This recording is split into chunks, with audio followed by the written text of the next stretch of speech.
Well, it is another time out with us on Issues and Trends. And as always, thanking you for being part of what we talk about, as we keep saying, where we look at social, cultural, or socio-economic and cultural political issues of our time. And of course, we not just talk about people, we talk about bringing you on this discuss very distinguished, eminent guests to x-ray the issues as they are and give us an insight into understanding possible solutions out of what we need to do, and of course what should be corrected, and of course do the imbalancing balanced the way it should be done for the best of humanity when we talk about democratic government, and of course service delivery to the people in a democracy. You know, they say a government of the people, by the people, and for the people. Are the people really having their say? Is government actually listening? Where are we today when we do a comparative analysis with where we started from as a parliamentary system of government at the time to what we are talking about today? We've come a long way. This and more we'll be discussing with my guest when we return. Welcome on board and thanks for joining us.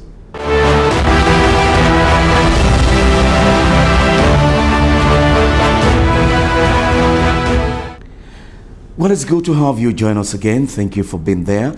My guest today needs no introduction, like I will say again.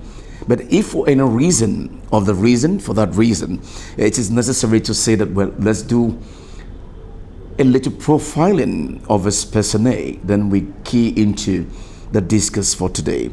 Well, he's a Nigerian politician. He's equally a technocrat. He's as well an administrator, and of course in service to the good people of the state. He was the former commissioner for special duties and intergovernmental relations at the time in Lagos State. He's equally a diplomat, and by that standard he also is a trained lawyer. He's a Russian trained lawyer for the records as well, and he was at one time for 12 good years the chairman of APC, All Progressives Congress, APC in Lagos State, since 2016, from 2016 to 2018, when he was succeeded by the immediate past chairman of the APC, Honorable Tunde Balogun. Well, as we speak today, he is a member of the Governor's Advisory Council in Lagos State. My guest today is no less a person but Otumba Henry Oladile Ajomale, the member of the GSC in Lagos State. It is a great honor, sir, to have you join us on the program today. It's my pleasure. All right, let's start in this perspective of the narrative, sir.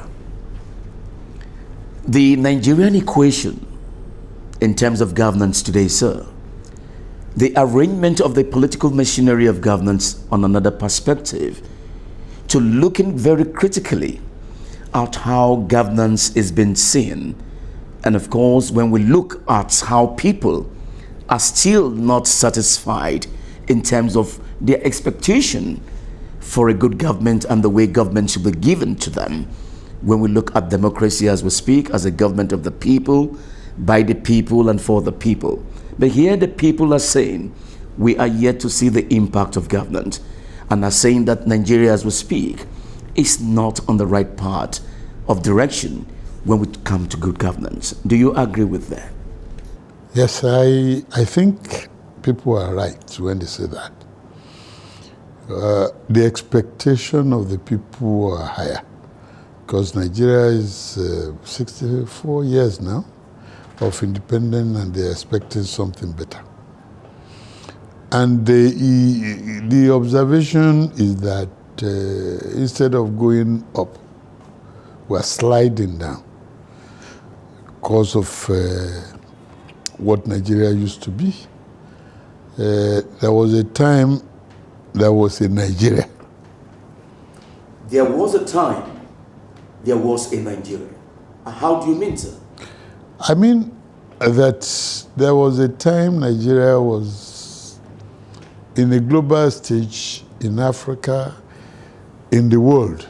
Nigeria was recognized, and we played our part as champion in Africa, We played our part as a giant in Africa, and we were respected all over the world. That was a time. And there was a time when Nigeria began to be ridiculed by those we helped. By those we helped? When Nigeria was Nigeria. When Nigeria was a country called Nigeria. But today, the economy has slid down, and those who are behind us are now in front of us in so many things, and those are the ones we were helping. We helped South Africa to liberate.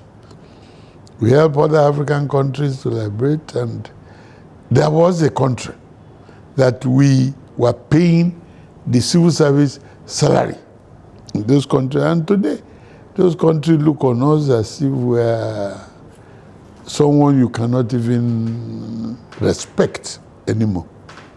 And why? When you look at that time, when Nigeria was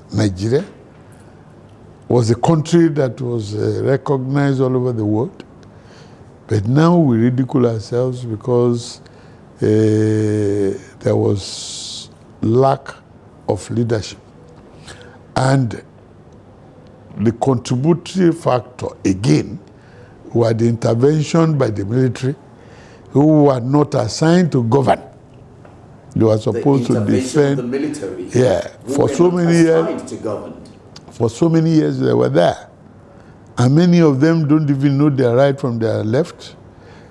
But because they have the instrument of oppression in their hand, they were able to cajole us, and the economy and everything started sliding down. And our problem started during Babangida, when we were foolishly agreed to accept solution to our problem by IMF. IMF has International Monetary Fund. Monetary Fund has only one solution to every problem in this world. Only one solution. Which solution is that? You cannot continue to recommend the same remedy for so many diseases that this is the only solution that can treat those diseases. Malaria, high blood pressure, fever, everything. There's only one solution, and there's only one tablet that can solve that problem. That is where we started our work. What's The recommendation that we should go and readjust our currency and downgrade our currency. Nigerian currency, I have been in a country called Nigeria when Naira was exchanged for dollars for 60 kobo. 60 kobo. Exchange for $1. 80 kobo for 1 pound. Today, Naira is 1,500. 1,900 to pound sterling. How did you find ourselves in this problem? Because we accepted the IMF solution, who can sinker, without anybody querying. Why should the same solution or antidote recommended to all countries in Africa, except Europe? We were in a country, this country, when Greek was having a problem. Financial economic problem, they were down, but not out. And within 2 years, they were able to recover. Because they are European, and the European bank was able to bail them out. And up to today, their currency is not like paper, toilet paper, like Uganda in those days. Nigeria is sliding towards that. And we thank God that someone was able to arrest it to the level in which, if we had followed it the way it was going, Nigeria would have been bankrupt by now. There was a time in this country when we were importing so much, some of the things that we don't even need, and there was no control. Leadership, no control. We'll come back to that aspect of leadership and no control. But let us take it from a perspective of a comparative analysis. The comparative analysis here is looking back and recalling when, at the beginning of that time, aftermath the colonialist, imperialist regime of intervention, incursion into our political structure. Then the pioneer fathers of this country, we are privileged to have that which we call today, or what it was then, a parliamentary system of government, where we saw not only a competitive nature of administration within the regional blocks, the East, the West, the North, and the leadership respectively, competing competitively for the good of the people and the region they represent. And today the name of Chief Obafemi Awolowo remain a reference in because of the amount of that achievements and impact made at that time to where we are today. People are saying, and they're still arguing, that it would have been better if we were there, we still sustain that parliamentary system of government to that where we are today, you know, moving on and not getting it right to where we are finding ourselves in this quagmire today. What do you say to that? Yes, it's yes and no.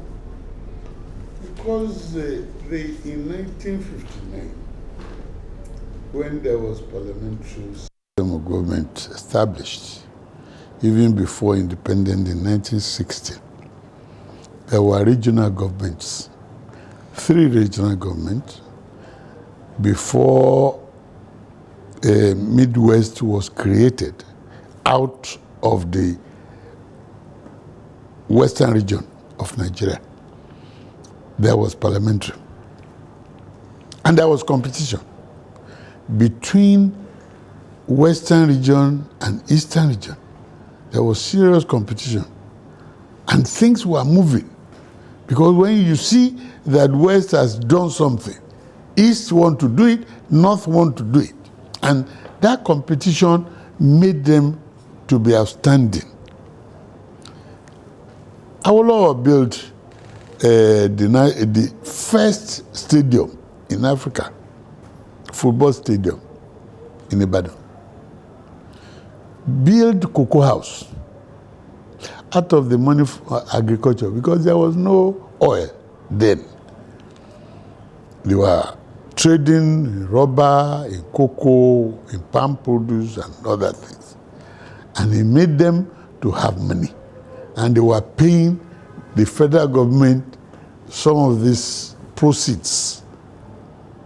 And that is how the federal government was surviving. So the federal government was responsible for foreign affairs, military, police, and other things. So, but the economy was in the hands of this premier in the region. And they were so powerful. Things were moving, there was competition. The Western region established a university in Ife. The Eastern region established the Eastern in Nsukka University. And then in the north, they established Tafawa Balewa Ahmadu Bello University. in Zaria. So all this competition, once one started, the other wants to do it, because they are self-sufficient, and they were able to have, when the competition is there, you see the progress was going. And at the federal level, you have the federal legislators. The Prime Minister is a member of the party that won the election, and is a member of Parliament. All the ministers are members of Parliament, those who won election from their constituencies. They were able to save money because they are doing two things at the same time. They are member of Parliament and at the same time a minister. So, and they have private secretary, maybe 2, 3.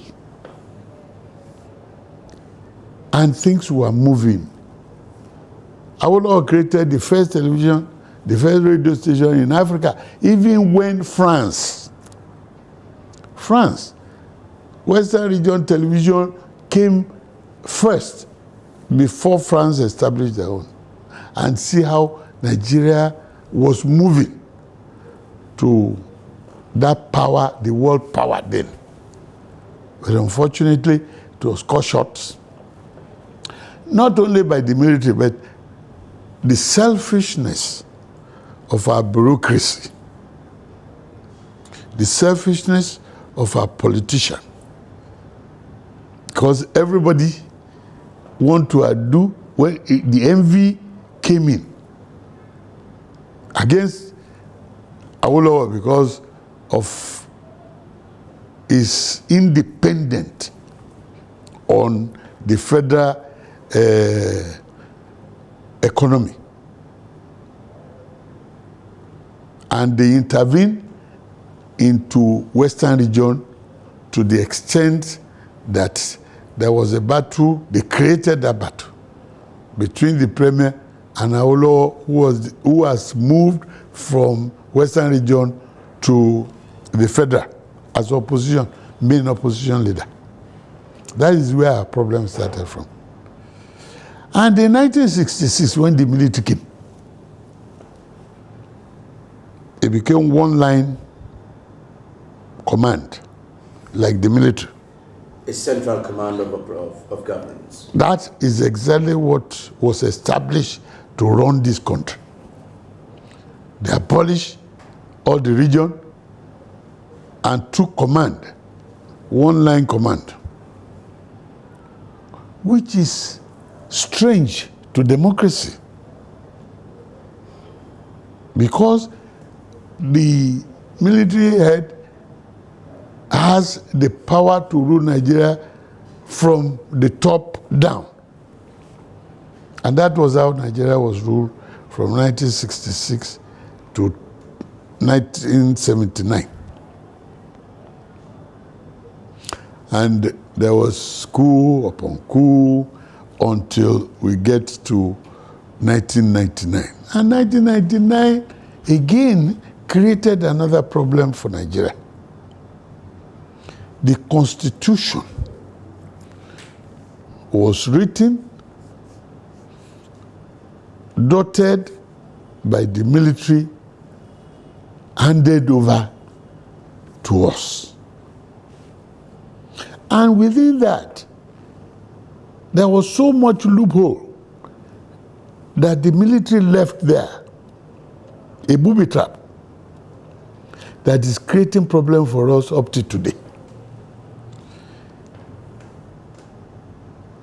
Unless we decide to write a new constitution entirely. Unless we decide to rewrite. Today we are patching. And how do you patch the old cloth with a new cloth? And you expect that cloth to stand. You are patching it until there is no more patching. Why don't you decide and write a new constitution entirely? The People's Constitution. That's against what we're operating on. That is the same problem we are still having. One line command. Even though he's civilian, but it's still one line command. So, are you, in the context of this analysis and knowledge that you've just narrated, sir, saying that your submission would be, if we must move forward before we go back to other concern, it will have been good, it will be better if we can write a new constitution. People's constitution. Because a lot of denial is made within the present constitution to give power to the states. The states are the components of the federal, and they have been enjoying certain power and privileges before the military constitution came. And you say the first chapter, we, the people of Nigeria, is an isolated thing, because it's only the military who wrote this and said they are people. They are the people. The people of Nigeria knows themselves, but they did not partake in that constitution. Therefore, that constitution can never be Nigerian constitution. Because it is not the people constitution. It's not the people constitution. The better, even if you do these adjustments into the constitution, I will rather want people outside the present parliament to form the drafting committee for the new constitution. And that constitution must be subjected to plebiscite by Nigerians, whether it's acceptable to them or not. We must subject it to it so that it will have semblance of the people's consent on that constitution. The present constitution wastes so much power on the federal, and where it is not supposed to be so. If you want to copy America, let us copy America in total. We should not pick what we think that is our advantage and allow the other to becloud us because we are running after power. For anybody who becomes the president to have the power of life and death. And that is what is in the constitution now. So much power vested at the federal, negating the state, and the state is a component of it. So we must review it to give more power to the states. The police is commanded by the federal. The army is commanded by the federal. Of course, that is the job of the federal, anyway, to protect the territorial integrity of Nigeria. But there are so many things. The natural resources belong to the federal. Even our water belong, our ocean and our rivers belong to the federal. Why? All right, if it is a concern to you, as you said, and asking why, that gives you an insight into how Nigerians are already thinking or what their thinkings are. But asking now that, given these points you've raised, they are saying, and we are still telling them, that there is no pain without gain. But much as we give such comfort, words of comfort, of a renewed hope for them to believe and trust that things will get better, a very bitter concern here that they are saying is, what type of government are we really running? Is it presidential? Is it federal? Is it central? Or is it what? That maybe, and just maybe, maybe if we understand it, we can then be able to know, well, this is where, or this is how it should be.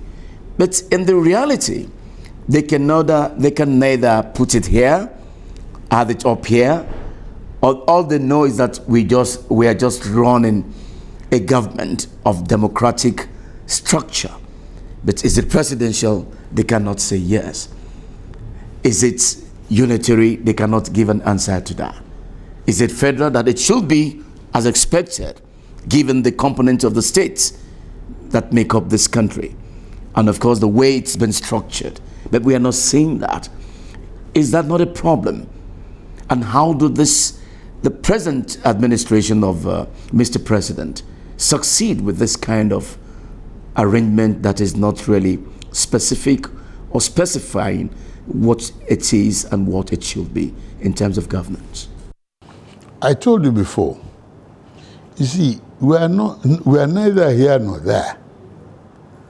Everybody is running according to their whims and caprices. We are running a unitary government, system of government. That is what we are running. And that is what the military handed over to us. It is the same system as the army. Because it's only one command, one line command. And that is exactly what is going on in Nigeria today. The president has the power of life and death. And everything is in the hands of the president. The present president, as much as we know that he can do it, no pain, no gain. But for how long are the people going to endure this pain? That is the problem. I have the absolute confidence in him that he will be able to take us out of the wood, because we will have been bankrupt by now if not for him. And we thank God that he came to presidency at the time Nigeria needed him the most. Otherwise, we have been killing ourselves by now. We only pray because he's not the one who created the problem. The problem has been there for long. Only that everybody wants to remove their hands, spend their time, and get out of it. He's the only one that is courageous enough to be able to take certain steps to save this country. All of them. The three major contestants during the presidency said they are going to remove subsidy. So you cannot blame. This is part of his campaign slogan, that he's going to remove it. Why are you complaining now? You voted for him on that message. And if he's implementing it now, you cannot condemn him. Because you accepted it, that was why on that subject you voted for him. And he's managing the economy as much as he can. It's an economy that has been damaged beyond control. Everybody knows that. Unless we want to be hypocrites, we all know that this economy has gone bunkum until he came and is trying his best to revive what should have been revived long time ago. But the people are not understanding that.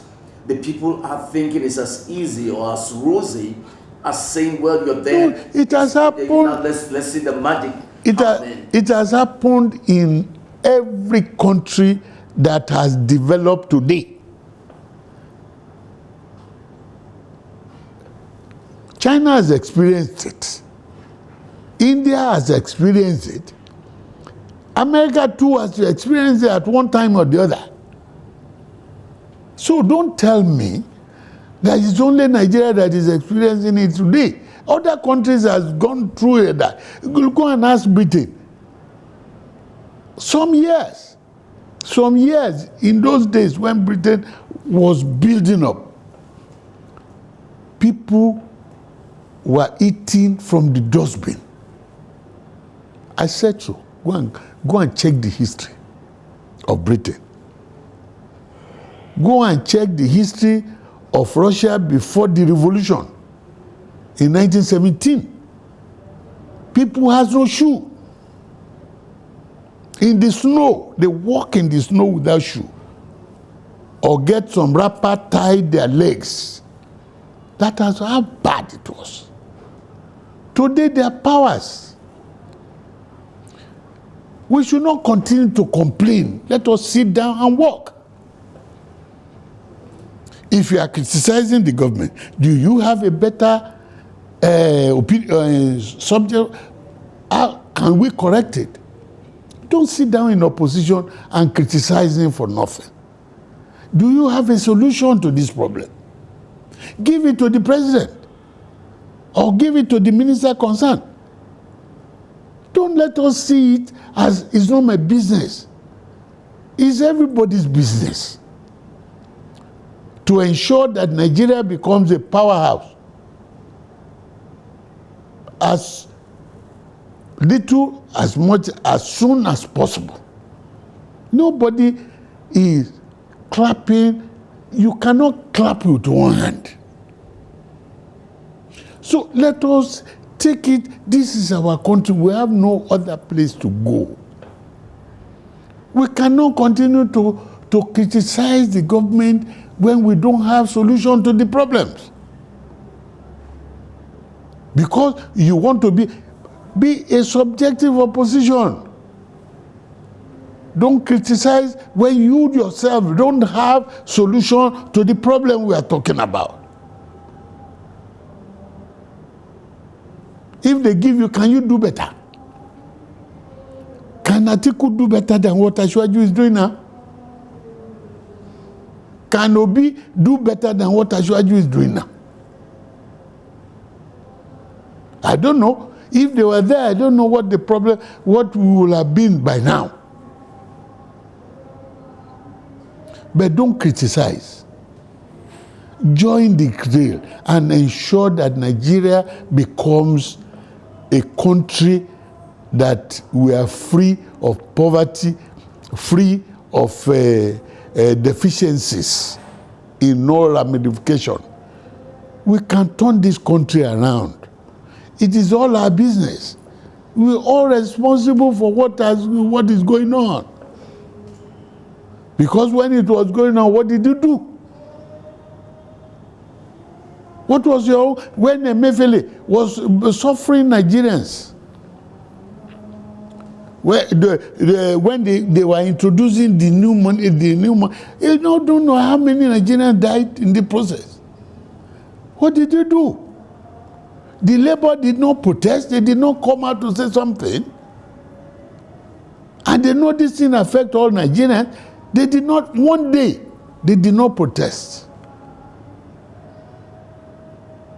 These are people that destroyed the economy of this country. You did not protest then. All of us has our blames. You can't heap it on anybody who has just been there for only 1 year. So that is my own concern. The best government, as you said, to me, is parliamentary. It saves us a lot of money, and we understand we will be closer to the government than what we have now. Because those who are ministers has nothing to lose because they are appointed, they are not elected. Elected, okay. So, they have nothing to lose. They are just there to do what they elected them. They call them technocrats. Everybody is a technocrat. Once you have a profession, you're a technocrat. But let them go and face the people. The people don't run after them. They'll be running after those who are elected. House of Assembly members who are receiving salaries and allowances, that's all. The man has no business with you. He's responsible to the president. When we start electing them and appointing them as part of the parliamentary members, then they have responsibility to the constituency that brought them, voted for them. And that is, I agree with those who say this presidential system is not paying us. Oh, unitary system, you want to say? The unitary system that we are having. Yes, I agree with you. The unitary system we are having precluded powers from the state. Some states cannot even pay the salary except living on the largesse of the federal government. If they don't receive money from the federal government. All right, let's take a quick break here, sir, and we'll be right back after this time out. Thank you for the time with you. We'll be right back.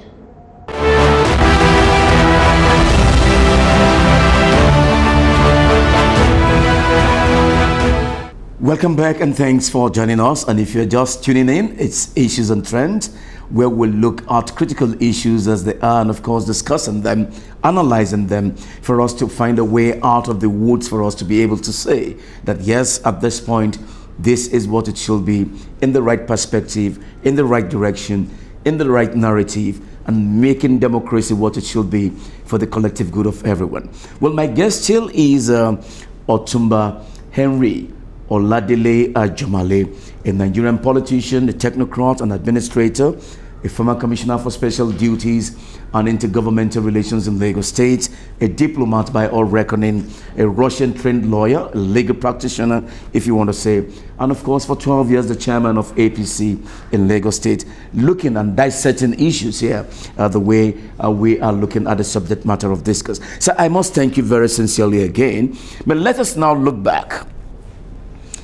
Some school of thoughts are saying here, and I think I want to align my thinking with theirs, that for whatever it is, even where we have a shortcoming in the structural arrangement of the governance administration, either unitary, not presidential, not federal, but people are saying that we, for goodness sake, have people elected as legislatures, that they could have played a very good role in bridging the gap for good governance to be what it should be for the good of everybody, but not seeing the impact.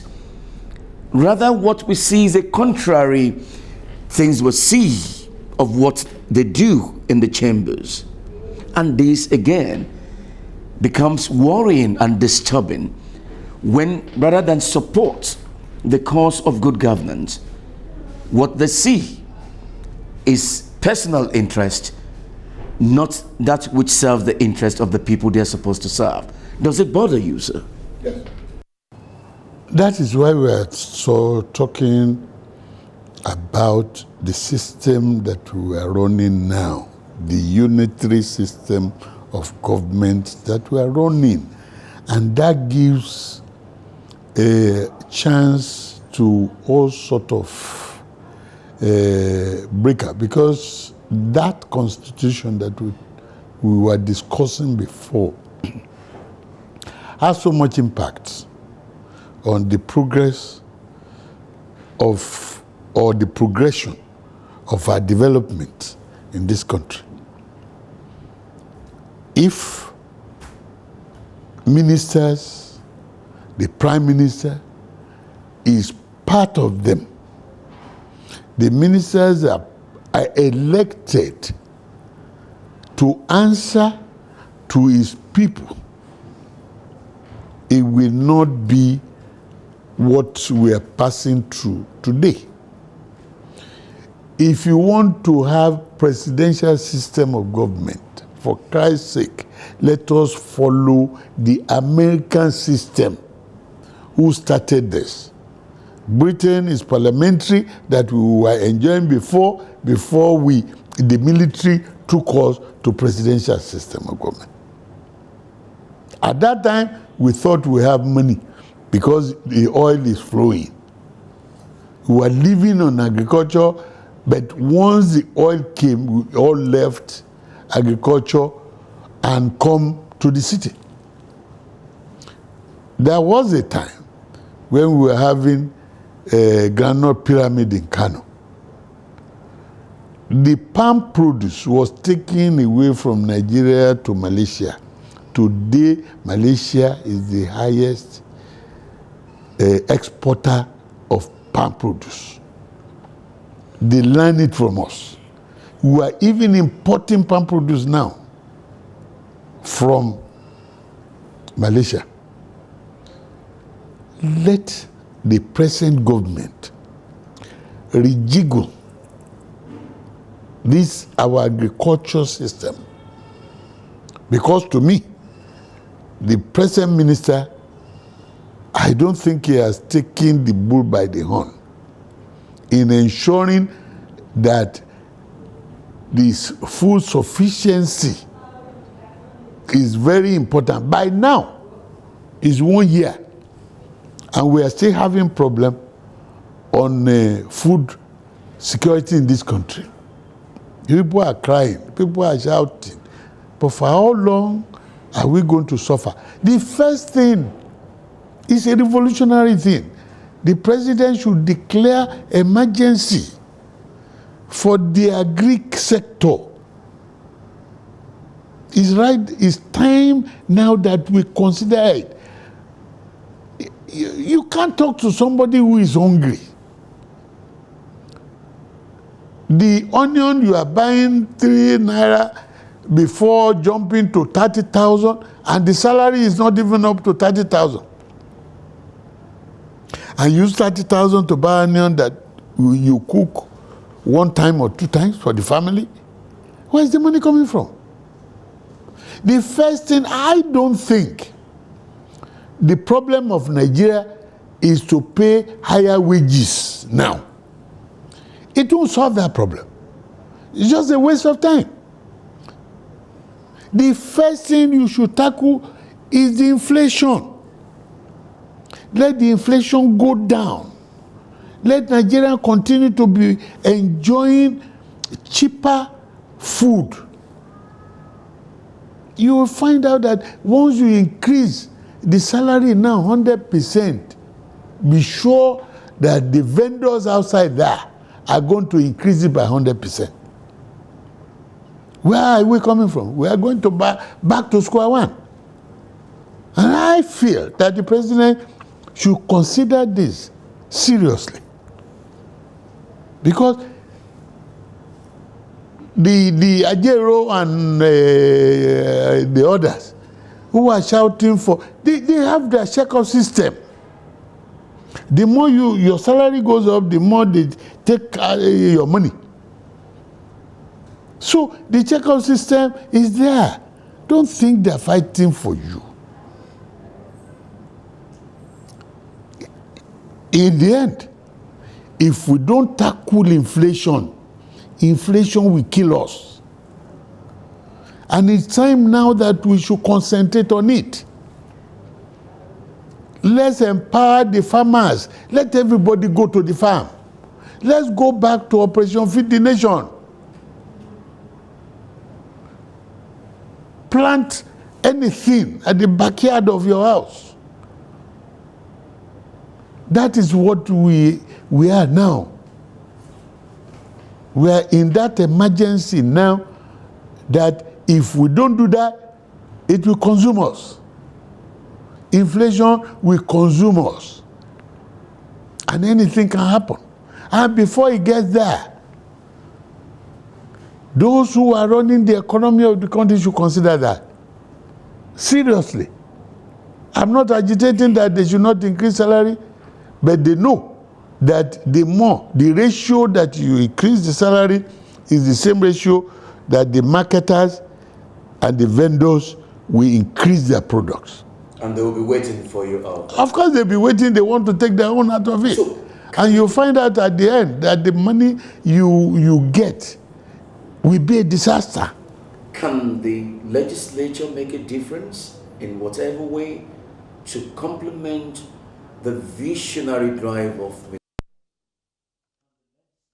in a way? See the need that in all of this you are still talking and passionately concerned about.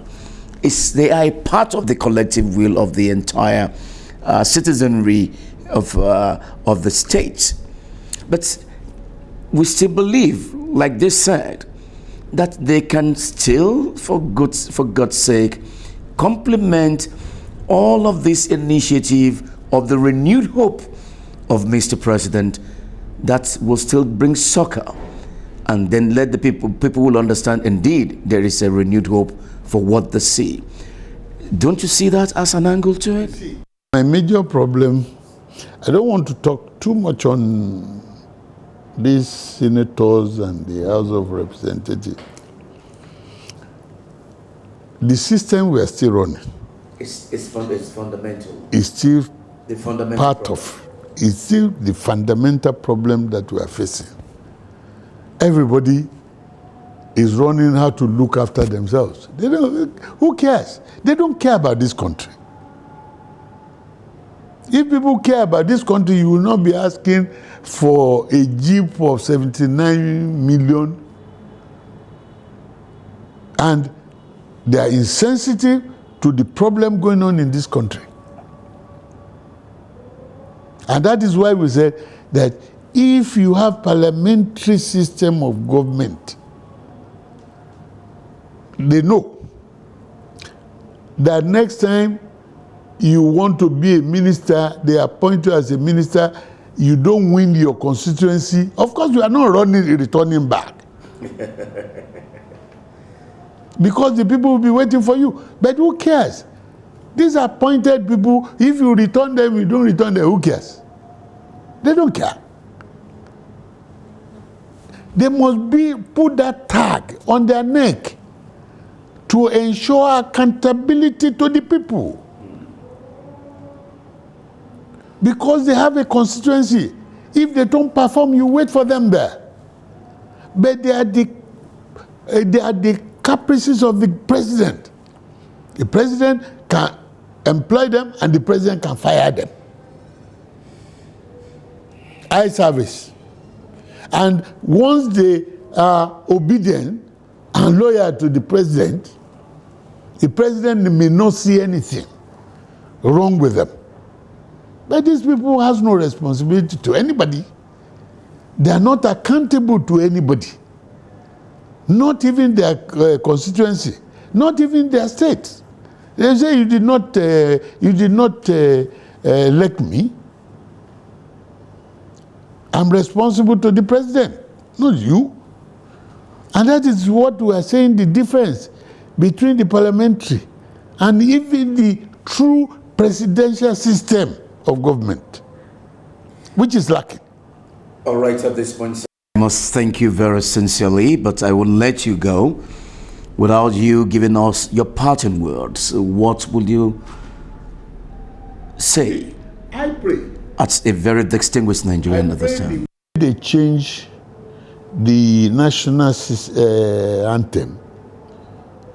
They should be able to have courage to change this our system that we are doing now. Either we go through presidential or we go parliamentary. To save our economy, it will be better for us to go to parliamentary system of government. But whether the present people there now will allow us to do that, I don't know. Unless there's revolution. And we don't pray for revolution because any revolution by the people is still going to be forced. And people may die in the process. But let us think of Nigeria first. What are we leaving for our children and grandchildren coming? What are we leaving for them? That is what we should think about, all of us. Well, that's the way we are going to end it for today on today's edition of Issues and Trends. And of course, we have been speaking with an elder statesman, Otumba Henry Oladile Ajomale, taking a critical look on the socio-economic and political setting of the Nigerian state. But for whatever it is, we still believe that we still need to still work together to understand the policies of government and be able to contribute our quota. No matter the situation, let's just take time out to see how we can all collectively put our hands on deck and give a support to give meaning to whatever we are doing today. And like my guest rightly said, we'll leave a legacy that a banner that is not tainted, and the good of everybody will be seen in the truth and justice that will reign in our country. Well, thank you for today. We'll see you again same time next week.